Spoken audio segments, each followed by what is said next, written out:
Hello, friends. This is the Bible Yogi. Just a quick addendum to episode 6. Um, to I wanted to give more attribution to Johann Gutenberg, who was we can't say he's the inventor of the movable type printing press, but he certainly is the most famous in Western culture anyway. He was the one who invented the metal alloy that was used in the molds to create his letters. He was a pioneer in this regard, and he had to come up with a metal alloy that melted at a reasonable temperature so it would go into the molds easy and then would withstand the rigors of the printing press itself. He also invented the ink for the paper that was used in his printing press, and this was key because ink tended to spread out too much, and you wanted ink that would just stay on the metal and then would just come off and remain true to whatever shape was on his letters. Each letter in the Gutenberg Bible had to be set by hand, and then it was placed in this frame, and then each line was tightened up with a screw or whatever so the letters would not move. And there are over 3.5 million letters in the entire Bible. So this represents an incredible amount of work. Second thing I wanted to point out was the Renaissance and the Reformation. These were two revolutions of philosophy and thought that occurred, as you can see, about 600 years ago. The Renaissance is considered to be from 1400 to the end of the 1500s, basically. And what this meant was our eyes were open, the Great Awakening. And this had to do with science. I think Galileo invented the telescope and was looking out at the stars and the sun and the moon. And he discovered that the Earth is actually rotating around the sun, and it's not the center of the universe like we had thought previously or assumed previously. That sparked an entire renaissance, basically, of scientific thought.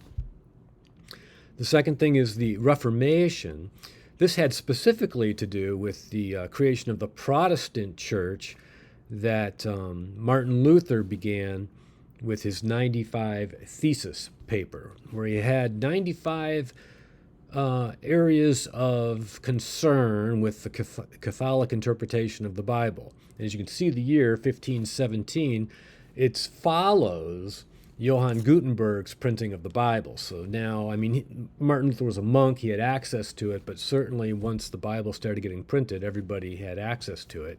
And pretty soon, Martin Luther was challenging some of the doctrines of the Catholic Church, and that's where the Protestant Church came into being.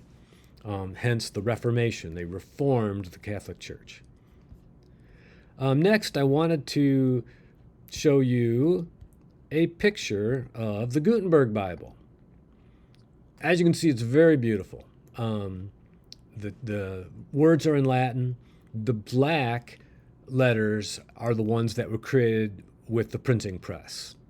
And there's 42 lines per page, mostly, and everything else, all the color, was done by hand. We'll just leave that up there for just a second. The next thing I wanted to show was the page of the Douglas Study Bible. This is the one I bought when I was first born again, back in the early 80s.